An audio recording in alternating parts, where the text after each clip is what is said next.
प्रेम सहित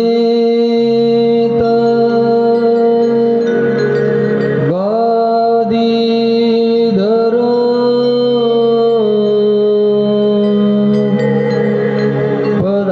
पधारिये पवन सुत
विश्वासरूपिणो याभ्यां विना न पश्यन्ति सिद्धा स्वान्तस्थमीश्वरम्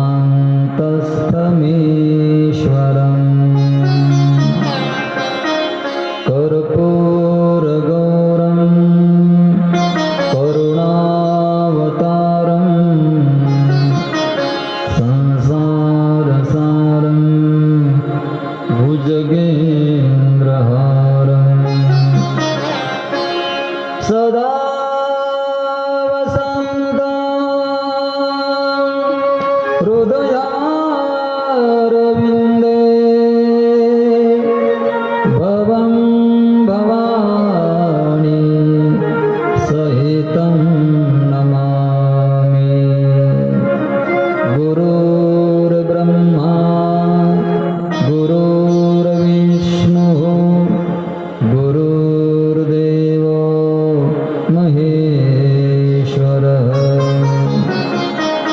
गुरु साक्षात् परब्रह्म तस्मै श्री गुरवे नमः। बोलिए सद्गुरु भगवान की जय। कौसल्या म्हणते आहे, देवा तू मला वचन दिले होतं त्याप्रमाणे तू वचन पालन केलं नाहीस। मला तू बोलला होता की तुझा पुत्र होऊन मी जन्माला येईल, आणि आज तू पुत्र नाही, माणूस सुद्धा नाही, देव असा दिसतो आहेस। कोण म्हणेल की हा कौसल्याचा पुत्र आहे? तू हे देव पण बाजूला कर, दोन हातामध्ये ये। देवाने आईचं ऐकलं, दोन हात कमी केले, पुन्हा दोन हातामध्ये उभा देव, आई आता बघ माझ्याकडे, मी दोन हात कमी केलेले आहेत। तेव्हा आई म्हणते, देवा आता माणूस दिसतो आहेस, बालक नाही, पालक दिसतोस, बालक हो। देव हळूहळू हळूहळू हळू लहान होता होता होता होता एवढा लहान झाला, 3 ते 2.5 किलोचा झाला। आणि मग देव म्हणला, आई आता बघ। आईने पाहिलं,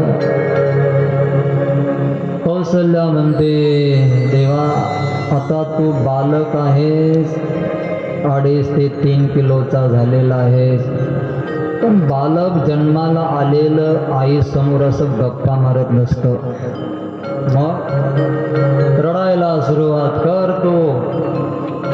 देव म्हणले, मला काय संकट आलं आहे की मी रडू? कौसल्या म्हणते, तुला नाही संकट आलं, पण आमच्यावर संकट आहे, म्हणून तू रडायला सुरुवात कर। असं जेव्हा आईने सांगितलं, त्यावेळेला देवाने रडायला सुरुवात केली।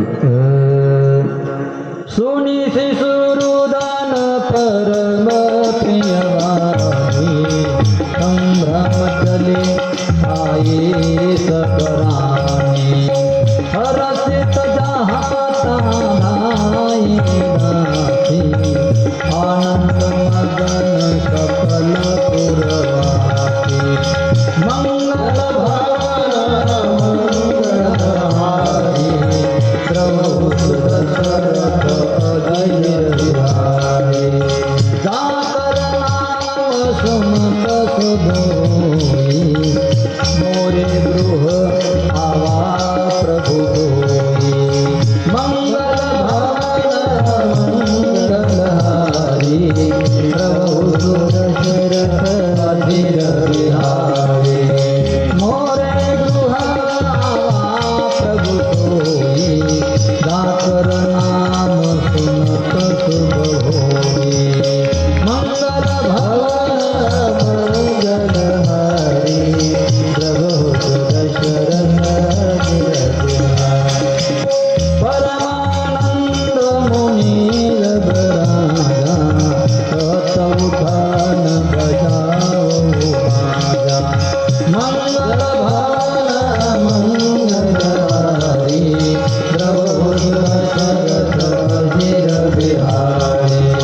जसं ऐकलं आणि देवाने रडायला सुरुवात केली.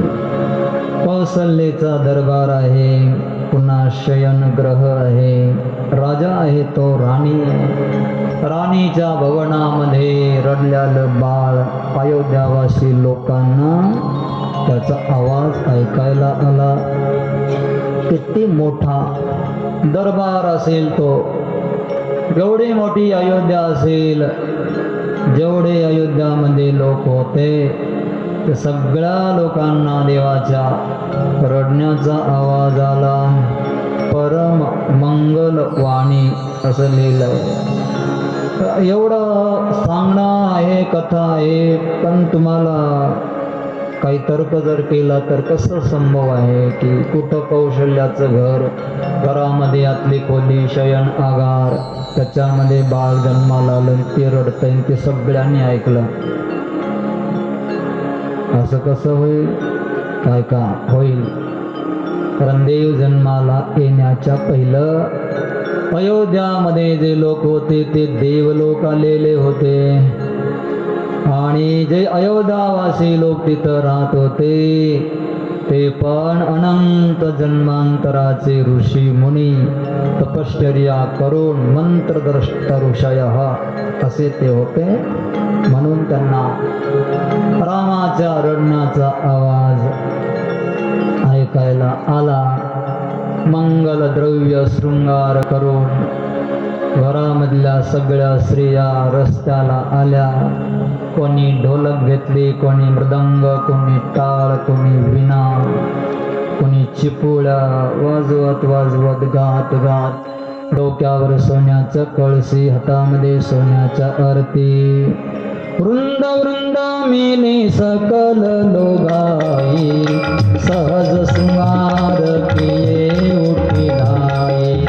कनक कलास मंगल भरे तारा, गावत पैठ ही भूप दुआरा, गावत पैठ ही भूप दुआरा. वृंद वृंद मिले म्हणजे सगळे समुदायाने मिळाले. गीत गाणी गात गात भगवंताचं चिंतन करत करत करत दशरथजी महाराजांच्या दारावर पोहोचल्या. गावत गीत मनोहर वाणी. एवढ्यामध्ये दुसरी दासी पळत आली. महाराज की जय हो, महाराज की जय हो. कैकई मैया ने पुत्र रत्न को जन्म दिया है. एवढ्यामध्ये तिसरी आली. महाराज की जय हो. सुमित्रा देवी ने 2 पुत्र को जन्म दिया है. असा आवाज ऐकल्याबरोबर दशरथजीला ब्रह्मानंद झाला. जिकडे तिकडे आनंद ही आनंद. नाचू लागले, गाऊ लागले. जय जय श्री रामचंद्र अवध के दुलारे, जय जय श्री रामचंद्र अवध के दुलारे, अवध के दुलारे बाबा, अवध के दुलारे, अवध के दुलारे बाबा, अवध के दुलारे, अवध के दुलारे बाबा, अवध के दुलारे, अवध के दुलारे बाबा, अवध के दुलारे.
केलं तुलसीदासाने. 1 महिनाभर सूर्यनारायण तसेच स्थिर राहिले. आता हे तर्क कुतर्क केला तर मानता येणार नाही, कोणी मानणार पण नाही. याचा अर्थ असा आहे, सूर्यनारायण आलेही मावळलेही गेलेही, पण उत्साह जेवढा सुरू होता अयोध्यावासी लोकांना कळालंच नाही. सूर्य आहे का रात्र आहे का दिवस आहे काही नाही. 1 महिनाभर नाचत होते, गात होते, आनंद मानत होते. 1 मास पर्यंत उत्सव सुरू झाला. शंकर भगवान ज्ञानपीठावर बसून कैलास पर्वतावर जगदंबा भवानी मातेला सांगतात की हे देवी, त्यावेळेला मी एक चोरी केली. पार्वती म्हणते, नाच, तुम्ही कोणती चोरी केली? काय तुम्हाला कमी होतं की तुम्ही चोरी केली? म्हणजे देवी, वस्तूची चोरी नाही केली. मी तुला न सांगता अयोध्यामध्ये रामाच्या दर्शनाला गेलो. म्हणजे पत्नीला न सांगता फिरायला जाणं चोरी आहे. तिला न सांगता कुठं जायचं नाही. तिनं विचारायला नको कुठं गेला होता, एवढा वेळ कुठे होते. त्याच्या पहिलं सांगायचं मी अमुक ठिकाणी गेलो, वेळ लागली आणि आता जाणार आहे. पत्नीला न विचारता बाहेर गेले, दिवसभर आलेच नाही, तर ही चोरी आहे. शंकर म्हणले, मी चोरी केली, तुला न सांगता गेलो. पार्वती म्हणते, कोणाला घेऊन गेला? कोण होतं बरोबर तुमच्या? म्हणले, दुसरं कोणी नव्हतं, काकभूषणजी महाराज होते.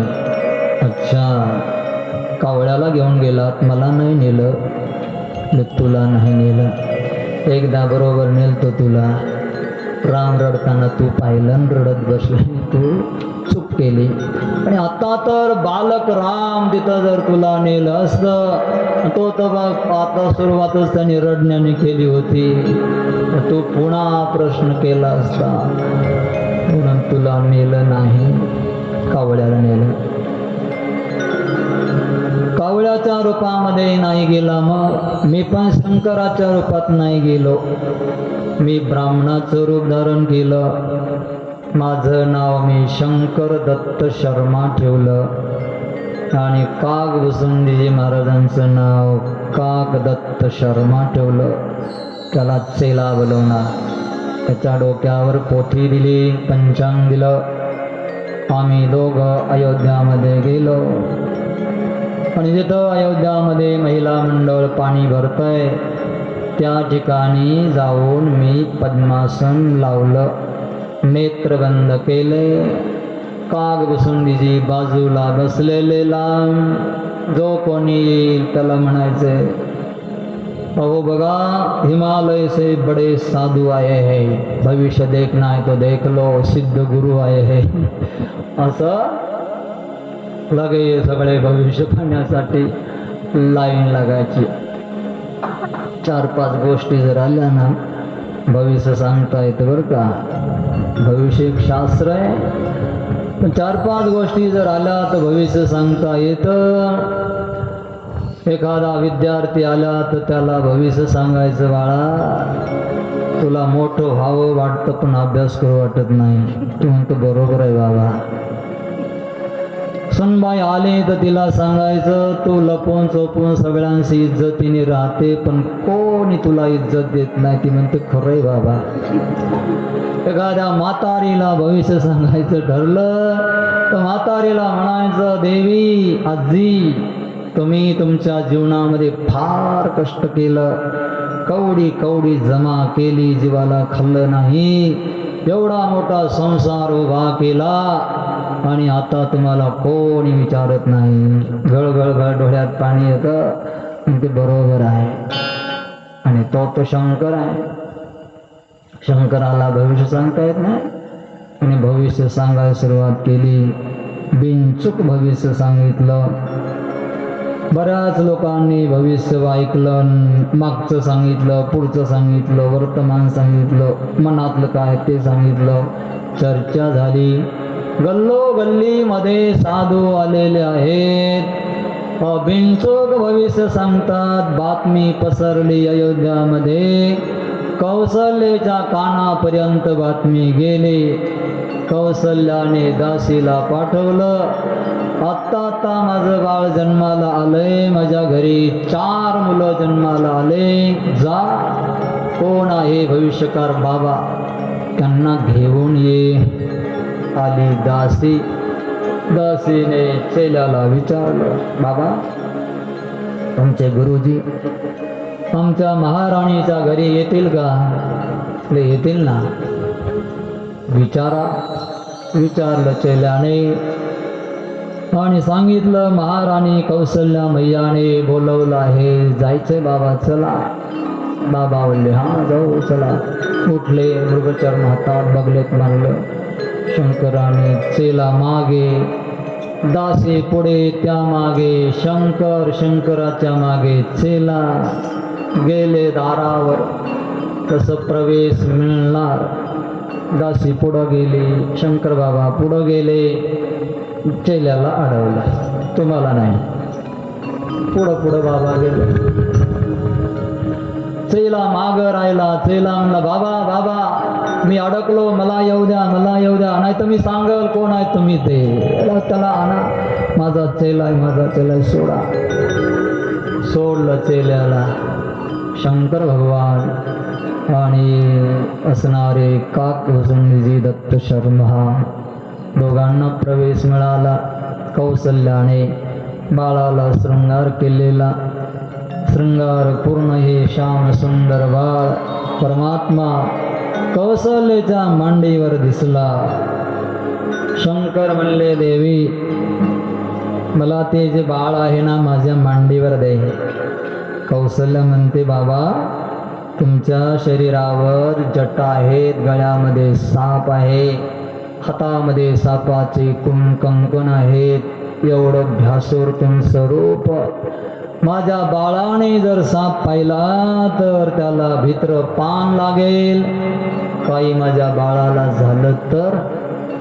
शंकर मनात म्हणतात, अगं असा 1000 फण्यावाला शेष नारायण त्याच्यावर झोपणार आहे हा, गळ्यातल्या सापाला भीतो का? देवी नाही भिणार तो, काही होणार नाही. चेल्याने सांगितलं, माता दे, बाबाच्या मांडीवर दे, काही होणार नाही. आईचं मन आहे, आई देत नाही. आईने दिलं नाही.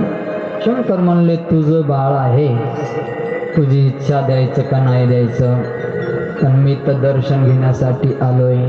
बसले शंकर, डोळे झाकले, मनामध्ये होटामध्ये सुरू झालं राम राम राम राम राम, आणि असं मंत्र सुरू झाला. रामाला वाटलं योग आला होता चांगला, बाबाच्या मांडीवर बसायचं होतं, जरा खेळायचं होतं, आणि आईने अडवलं, एवढा चान्स माझा जाणार होता. म्हणून रामाने रडायला सुरुवात केली. पठ्याने रडतय. जन्माला आलं तेव्हापासून एवढं रडलं नाही. टाव फोडला, टाळूवर हात मारते. कौसल्या थांब थांब, काय सगळ्या पळत आल्या. दासी काय झालं काग बसून जे हसल्या. म्हणले, माता हा बाबा हिमालयात राहतो, याला अघोरी मंत्र येतात. अघोरी मंत्र बोलत असेल बाबा, तो त्याचं ऐकलं नाही ना, मांडीवर दिलं नाही म्हणून ते मंत्राने काहीतरी करत आहे. लवकर मांडीवर दे, बाळ रडायचं राहील. असं आहे का? देऊ का? हो दे, काही होणार नाही, दे. उचललं कौसल्याने. ओ बाबा डोळे उघडा, हे घ्या बाळ. शंकराने पाहिलं, मांडीवर बाळाला घेतलं. सुंदर बाळ आहे. 2 असणारे परमात्मा अंश, एकामेकाचे भक्त, एकामेकाचे पालक. शंकराने रामाला मांडीवर घेतलं. डोळे भरून रामाला पाहिलं, स्पर्श झाला. अंगामध्ये अष्टसात्विक भाव निर्माण झाले. डोळ्यामधून अश्रूच्या धारा. अनवरत अशा वाहत राहिल्या, जसं काही मोत्याची माळाच रामाच्या गळ्यामध्ये पडत आहे. एवढं सुंदर दृश्य आकाशामध्ये नारदाने पाहिलं. धन्य आहे बाबा, धन्य आहे बाबा, किती सुंदर योग आहे तुम्हा दोघांचा. दर्शन घेतलं शंकराने. डोळे भरोनिया पाहिन तुझे मुख, तेचे मज सुख देई देवा. आनंद झाला फटिका भराने बाळाला कौसल्याच्या मांडीवर दिलं. कौसल्या उठली. सुपामध्ये हिरे माणिक मोती सोनं दक्षिणा आणली. बाबा हे घ्या दक्षिणा, माझ्या घरी तुम्ही आलात. काय सौभाग्य असेल कौसल्याचं, जिच्या घरी राम जन्माला आला आणि शंकर दारावर येऊन भिक्षा मागतोय दर्शनाची. दर्शन घेतलंय. धन्य आहे माता आणि धन्य आहे ती अयोध्या भूमी की जिथे रामाने अवतार घेतला. माता ही दक्षिणा नको आम्हाला, आम्ही जंगलामध्ये राहणारे आहोत, आम्हाला दर्शन झालं हीच भरपूर दक्षिणा. शंकर बाबा तिथून उठले. वापस पुन्हा कैलास पर्वतावर आले. पार्वती म्हणते आलात का? हो आलो. दर्शन झालं का? झालं. आता हे घ्या घराची चावी, मी जाते दर्शनाला. शंकराकडे चावी दिली घराची. स्वतः पार्वती दर्शनासाठी निघाली. पार्वतीने रूप धरलं भिकारणीचं. हिरवी साडी घातली, श्याम रंग तयार केला. गणपतीला पाठीवर घेतलं, लुगड्याच्या एका पदरामध्ये बांधलं आणि पाठीवर गणपती सावळा सुंदर रूप बनवलं त्याला. हातामध्ये काठी घेतली, डोक्यावर मोठी पाटी. पाटीमध्ये खेळणे, खुळखुळे, सुई, फणी, पोच, माळा, काचाच्या बांगड्या, हे सगळं साहित्य घेतलं. आली अयोध्यामध्ये पार्वती दर्शनाला. फिरवू लागली गल्ली गल्लीमध्ये. सुई घे, पोत घे, फणी घे, कंगवा घे. आवाज दिला. गल्लो गल्लीमध्ये फिरते आहे. सगळ्या अयोध्यावासी स्त्रियांनी आवाज ऐकला. कळू लागल्या कोण आहे भिकारीण, फारच सुंदर बोलते आहे, आवाज चांगला देते आहे, खुळखुळे चांगले आणि पाहायला गेले तर रूपही सुंदर आहे. सावळ सलोन रूप, डोळे मोठे मोठे, तेज चेहऱ्यावर, बाळ पाठीवर बांधलेला आहे, खुळखुळे विकायला आलेले. कौसल्यापर्यंत समाचार गेला. कौसल्याने दासीला पाठवलं. दासी आली. भिकारीण बाई चला, महाराणीने बोलवलाय. पुढे दासी, मागे भिकारी. गेले रामापाशी. रामाने पाहिलं, भिकारणीने पाहिलं. खुळखुळे वाजवले. रामाने किरकाळे टोकले. धरायला हातपाय हलवतोय, वर उचल करतोय. खेळतो येण्याची खेळावा, नटतो येण्याची अवगावा. दोन खुळखुळे पार्वतीने रामाच्या हातामध्ये दिले. रामांना उचलून मांडीवर घेतलं, प्रेम केलं, कुरवाळलं. पटकन यशोदाने उचललं, आपल्या मांडीवर घेतलं. त्या कौसल्याने किती रुपयाला खुळखुळे? बोले खुळखुळ्याची किंमत काही नाही, 10 पैसे. त्या काळामधले 10 पैशाला एक आहे. 10 पैशाला हे घे, 10 रुपये दोन्हीचे. पार्वती म्हणले मी दक्षिणा आणि हे किमतीचे पैसे आज नाही घेणार. का? आमच्यासारख्या गरिबांना दान देणं होत नाहीये, तर कमीत कमी तुझ्या बाळासाठी 2 खुळखुळे फुकट राहू दे. म्हणणारी पार्वती आहे आणि कौशल्या माता देणारी आहे. चला ठीक आहे, फुकटच कुळकुळे दिले, दर्शन घेतलं, काही घेतलं नाही. भिकारीन वापस निघाले. शंकर भगवान म्हणले, आली का देवी, दर्शन झालं का? ते झालं, तुम्ही फक्त दर्शन करून आलात, मी कुळकुळे देऊन आले त्याला, रामाला. देवी आता तू सांभाळ घर, मी चाललो. बोले आता तुम्ही कोणता रूप घेऊन जाणार? शंकर म्हणले, मी आता गारुड्याचं रूप धारण करणार. दिसायला गारुडी दिसतो. हनुमानजीला बोलावलं. हनुमानजी आले. माकडाच्या गळ्यामध्ये दोरी बांधली. काठी एका हातामध्ये शंकराने डुगडुगी एका हातामध्ये घेतली. हनुमानजी कोण तिकून उड्या मारत खांद्यावर कधी खाली गेले अयोध्यामध्ये. अशा प्रकारे बालपणी मी दर्शन घेतलं. त्या अवतारामध्ये तुला न सांगता गेलो असल्यामुळे मला वाटते की मी चोरी केली. औरा होये कावुनी चोरी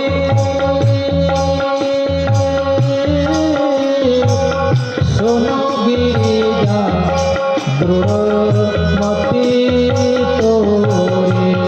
राम सिया राम सिया राम जय जय राम. राम सिया राम सिया राम जय जय राम. गंगोसांदी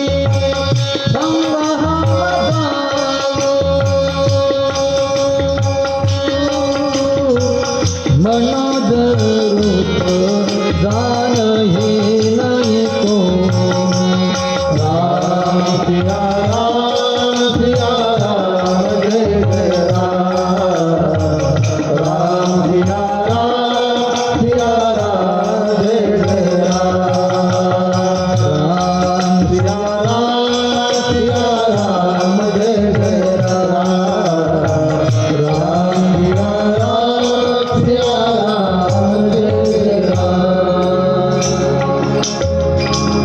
दशरथीने राण्यांना सांगितलं. सभा भरली. सभेमध्ये तिन्ही राण्या आपापल्या मुलांना घेऊन आल्या. वसिष्ठ महाराजांनी कौशल्याच्या मांडीवर असणारा जो बाळ आहे त्याला पाहून बोलले, हा आनंदाचा सिंधू आहे.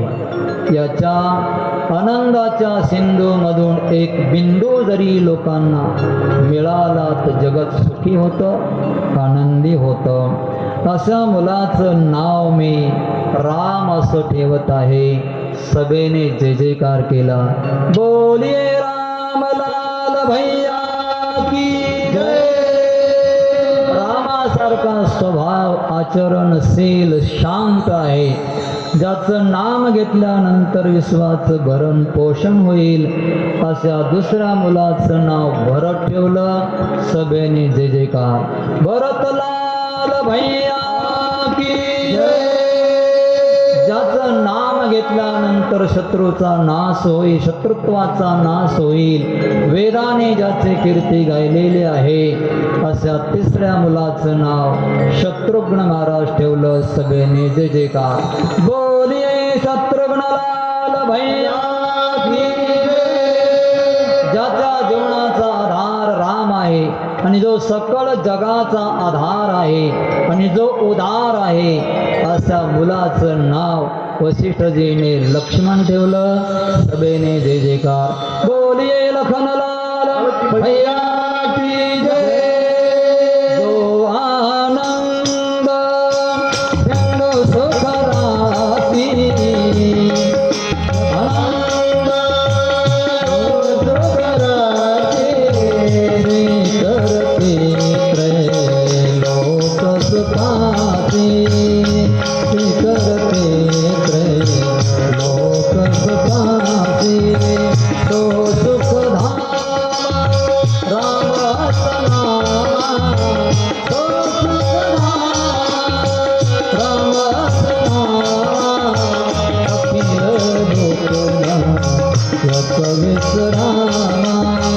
अखिल लोकना कळीत रामा विश्वभरा पोषण कर जोई साकर नाम भरत अस होई गाके सुमिरन तेरी पुनासा गाके सुमिरन तेरी पुनासा नाम शत्रुघ्न वेद प्रकाशा नाम शत्रुघ्न वेद प्रकाशा लक्षण धाम राम प्रिय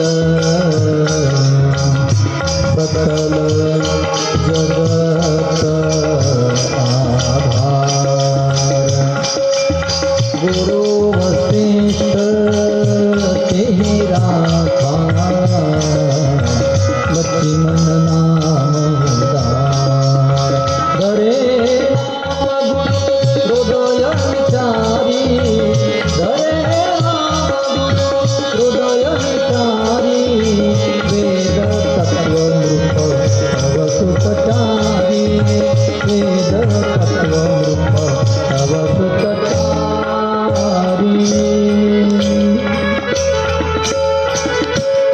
अशा प्रकारे 4 मुलाचं नामकरण संस्कार गुरु वशिष्ठ महाराजांनी केले. मुलाचं नाव ठेवायचं असलं गुरूंना विचारावं, राशी पाहावी. क्षत्रियाचं नाव कसं असतं, ब्राह्मणाचं नाव कसं असतं, वैश्याचं नाव, क्षुद्रमींचा राम ज्याच्या स्वरूपामध्ये योगी माणसं रममान होतात त्याला राम असं म्हणतात. या राम शब्दामध्ये मी बऱ्याच वेळेला सांगितलं असेल नसेल, राम शब्दामध्ये वर्ण आहेत. वर्ण आणि व्यंजन कळते ना, कळते. व्याकरणातले शब्द मराठीत पण असतात. स्वर अ आ इ उ रे ए ऐ ओ औ अम आहा हे स्वर आहे, ठीक आहे ना. क ख ग ग ग च छ ज झ य ट ट ड ड न प प ब ब म य र ल व श श श हे काय व्यंजन आहे ना. क ख ग ग ग च छ ज झ य ट ट ड ड न प प ब ब म य र ल व श श श हल हे ना. हे ऐवं रे लिक एवं ऐवोच हैवरट लन यमंगणनम झवं घडदस जब घडदस ख प छ ट त छ ट त क प श श श हल हे सगळेच मी उच्चारले. स्वरही आले आणि व्यंजनही आले. ह्या रामनामामध्ये स्वर आणि व्यंजन मिळून वर्ण, दोन्हीला वर्ण म्हणतात. रामनामामध्ये किती वर्ण आहेत? स्वराला बी धरायचं आणि व्यंजनाला पण धरायचं. दोन्ही धरून किती वर्ण आहेत? वर्ण म्हणतात स्वराला पण व्यंजनाला पण. सांगा. 3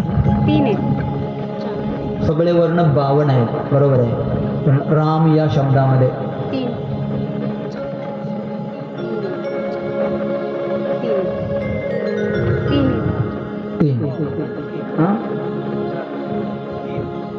3 बाबा म्हणतात 4. मागे कोणाला काय म्हणायचे? 4. जोशी बाबा म्हणतात 4. बापूला काय म्हणायचे? तेजमशात र हा अग्नी स्वरूप आहे. अग्नी जाळायचं काम करतो. तसं रामनामामधील रकार उच्चारण केला की सगळं पाप भस्मसात होतं. तृण अग्नी मेळे समरस झाले. तैसे नामे केले जपता हरी. हरी उच्चारणी अनंत पापराशी. जातील लयासे क्षण मात्रे. र बोललो की सगळे पाप गेले. पूर्वजन्मीचा गेलं, बालपणी केलेलं गेलं, तारुणपणामध्ये केलेलं मागचं गेलं, या वर्षातलं गेलं, या महिन्यातलं जळून राख झालं. या 8 दिवसामधलं जळून राख झालं, या आजच्या दिवसामधलं हे पाप जळून भस्मसात झालं, की कथेला येण्याच्या पहिलं जे झालं तेही पाप गेलं. र म्हणण्याच्या पहिलं सेकंदाला ते झालेलं पाप होतं ते पण जळालं, राख झाली त्याची. म्हणून र बोलल्याबरोबर सगळं संपलं मागचं पाप. हाचा अर्थ आहे भानुबीजं शात सूर्यनारायण हा आकार आहे. म्हणजे सूर्य उगवला की प्रकाश येतो. पूर्व दिशेच्या राऊळी उदयाचे सूर्य दिवाळे, येरी ही दिशा तेची काळी काळी नाही.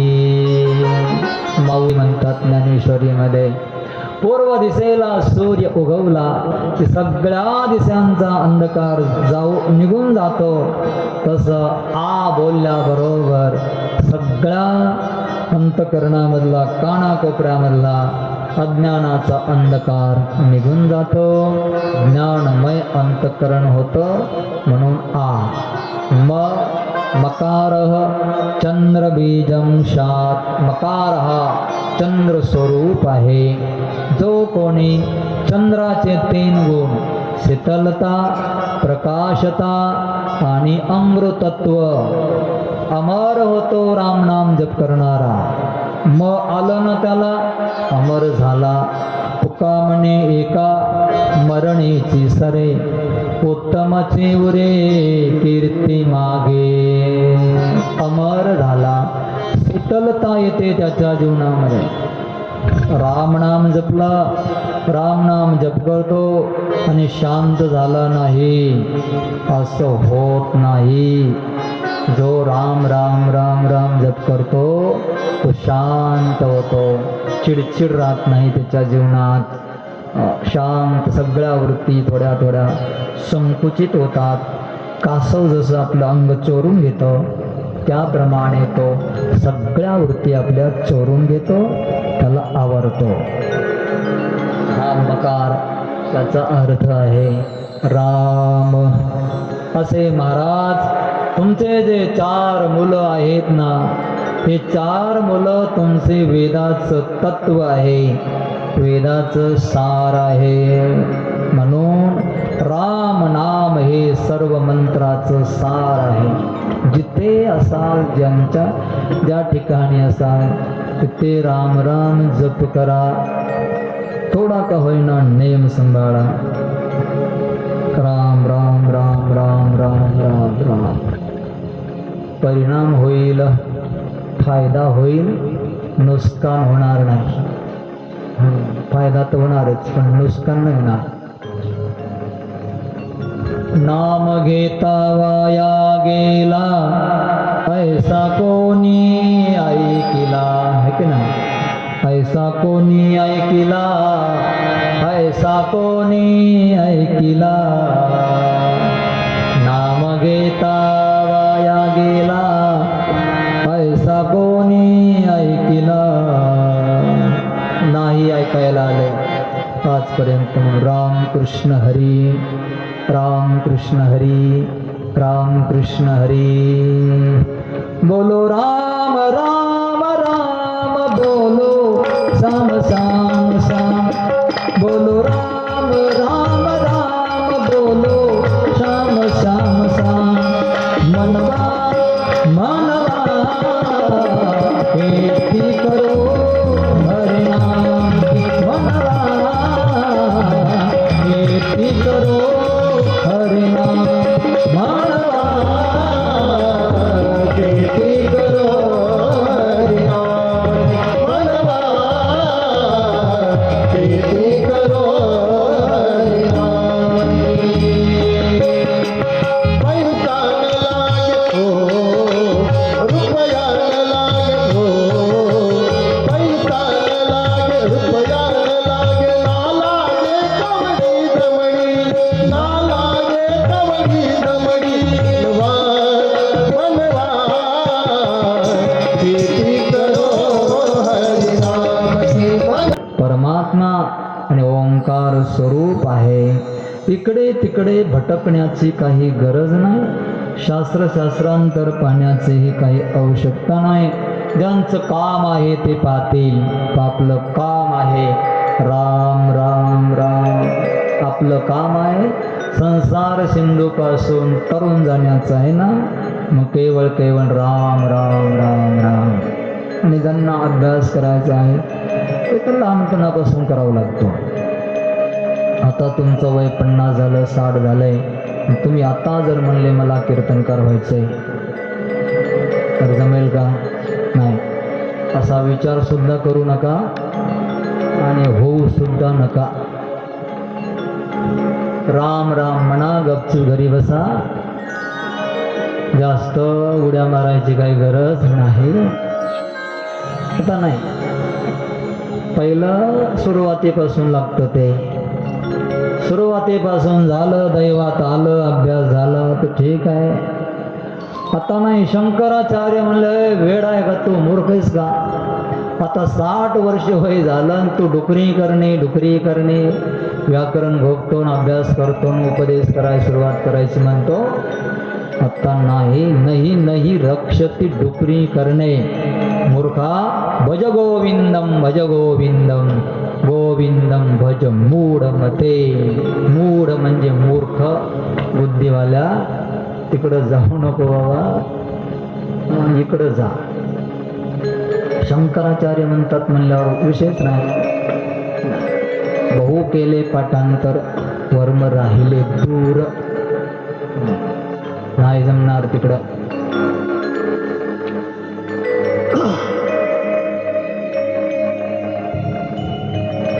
नामकरण संस्कार पूर्ण झाला.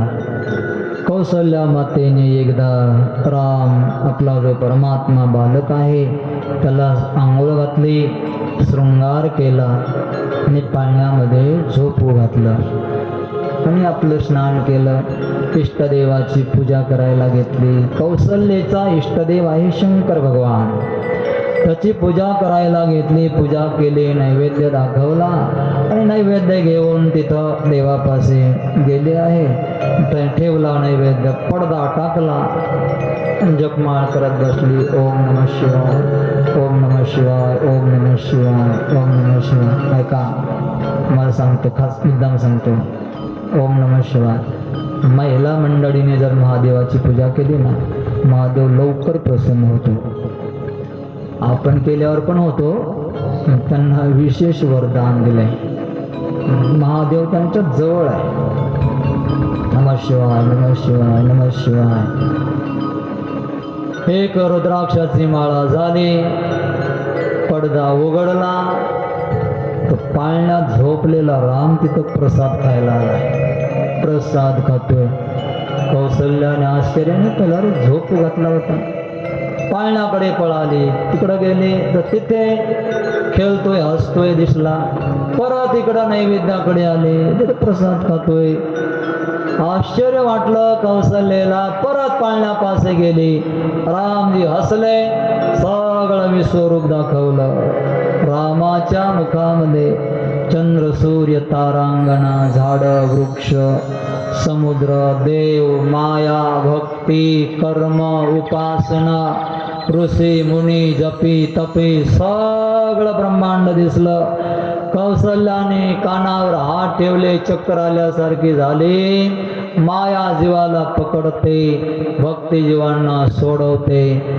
कौसल्याने हात जोडले, भक्ती मैया माझं हे दर्शन काय, मला सोड जरा, असं बोलल्याबरोबर देव पुन्हा हसले.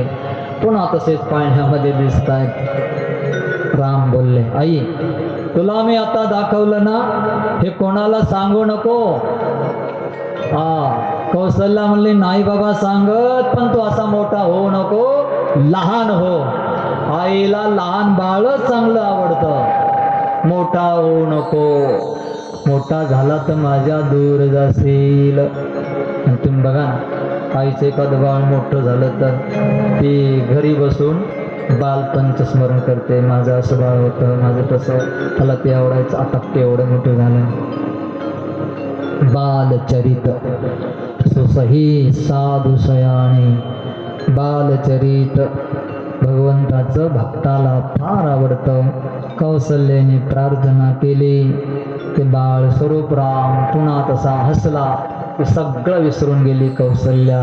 एक दिवस दशरथजी महाराज भोजन करण्यासाठी आले. कौसल्याने सोन्याच्या चौरंगावर ताट ठेवलं. सोन्याचं ताट, बसायला सोन्याचा पाट. दशरथजी महाराज बसणार.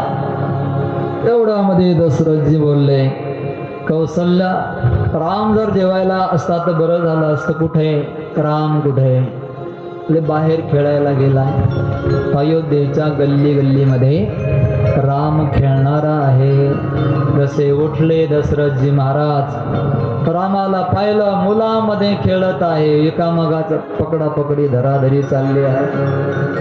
भरतजी होते, शत्रुघ्न होते. दशरथजीने पाहिलं, रामाला आवाज दिला, राम, अरे राम. रामाने पाहिलं, हात वर केला, अरे जेवायला चल, जेवायला. राम म्हणले नाही. इथे काही साधूंनी चिंतन केलं. रामाने आवाज दिला, दशरथजीने आवाज दिला, रामाने आवाज ऐकला, तरी पण राम वापस आले नाही. बापाची आज्ञा मोडली की नाही? हा, मोडली ना. बापाचं नाही ऐकलं, नाही आला राम. भोजन करता बोले जब राजा, नहीं आवत तजी बाल समाजा, नहीं आवत तजी बाल समाजा. राम नाही आले, नाही आवत म्हणजे नाही आले.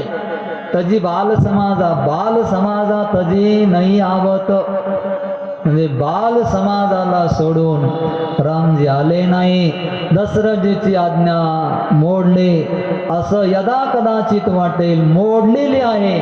पण रामजी दाखवून देतात, मी पित्याची आज्ञा नाही मोडली, एका राजाची आज्ञा मोडली.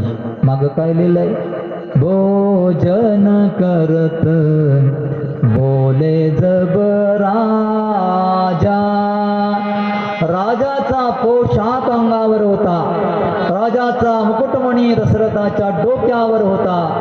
रामजीने दाखवून दिलं, पिताजी, तुम्ही पिताजी जरी असलात आणि राज पोशाखाचा अहंकार आणि मुकुटाचा अहंकार घेऊन जर मला बोलवत असाल तर मी येणार नाही. पिता होऊन या, लगेच पळत येतो, म्हणून नाही आले. दशरथजी महाराज वापस गेले. कौसल्या, राम येत नाही, तू जा. कौसल्या आली. कौसल्या जब बोलन जाई, ठुमुकू ठुमुकू प्रभु चलई पराई. ठुमुकू ठुमुकू प्रभु चलई पराई. कौसल्या ही आली, पण जरा तोऱ्यामध्ये आली होती. मी आणते, तुम्हाला नाही पकडलं ना तर मी पकडते, मी पकडते, मी पकडते म्हणून आली. रामजी पुढे पळाले, पळत राहिले, परत राहिले. कौसल्याच्या हाताला येत नाही. जो म्हणतो आहे ना मी रामाला पकडणार आहे, रामाला मी धरणार आहे, राम धरला जाणार आहे, असं ज्याला वाटतंय त्याला कधी राम हाताला येत नाही. त्याला म्हणावं लागेल, मी हरलो, मला काही कळत नाही, त्याच्यापाशी रडत बसावं लागेल. तेव्हा तो करुणा करेल आणि मग तो हातामध्ये येईल. कौसल्या थकली, घाम आला अंगाला, खाली बसले, थरथर अंग कापू लागलं. रामाने पाहिलं, आई थकली, आई थकली. वापस फिरले, पळत आले. आई, तुला मला धरायचे का? धर. आत्ता धर म्हणतोय, धर. हरे को हरिनाम हरणा, थकलो, भागलो, आता मला काही कळत नाही असं म्हणलं की मग देव स्वतः म्हणतो, घे मी तुझ्यापाशीच आहे. आला राम, धरलं यश कौशल्याने, आपल्या जवळ आणलं, दशरथाच्या मांडीवर बसवलं, भोजन करायला सुरुवात केली दशरथजीने. रामही भोजन करतोय, दशरथाच्या मुखात घास घालतोय. आपल्या मुखात एवढ्यामध्ये कावळा आला. कावळा पाहतोय रामाकडे. कोण होता कावळा? काक बसुंडीजी महाराज. कावळा काक बसुंडीजी, ज्याला चेला बनवला ना शंकराने, तोच आला. आणि रामाने भाताचे शीट टाकले, भात खातोय. ते खाता खाता खाता ताटापाशी आला, धरायला गेले. राम उडी मारली त्याने. पुन्हा भाताचे शिंद टाकले, पुन्हा धरायला गेले. पुन्हा जवळ येतो, मागं सरकतो. आणि जसं तिसऱ्या वेळे धरायला गेले, कावळा उडाला. रामही आकाशात उडाले. काग बसुंडीजी सांगतात पूर्वजन्माची कथा. राम आकाशामध्ये उडाले, कावळा आकाशामध्ये. ब्रह्मांड सगळे फिरले, राम त्याच्या मागे. ही लीला पण संपन्न झाली. आजूबाजूला पुन्हा राम आले, प्रसाद खातायत. दशरथजी भोजनामध्ये रंगले. जसं भोजनामध्ये रंगले, रामाने ओळखलं मी यांच्यासाठी इथं आलो आणि हे भोजनामध्ये रंगले. माझ्याकडे पाहत नाही, मला घास घालत नाही. मांडीवर बसलेल्या रामाने ओळखलं दशरथजी आता भोगामध्ये रमले, आपण निघून जायचं. रामजी निघून गेले. मुलामध्ये खेळतात. त्याचं चिंतन केलं. जीव जेव्हा भोगामध्ये रमत असतो तेव्हा त्याचा राम हळूच निघून जातो, थांबत नाही. कौशलेला पण असं झालं. आपल्या घरामधले काम करता करता करता करता एवढी रंगली कामामध्ये. कृष्ण म्हणला मी तुझ्या घरी आलो आणि तुला कामाचं पडलेलं आहे. ऐका, आवडणारी व्यक्ती जर आली तर आपण काम जरा बाजूला सरायचं आणि त्यांच्यापाशी जरा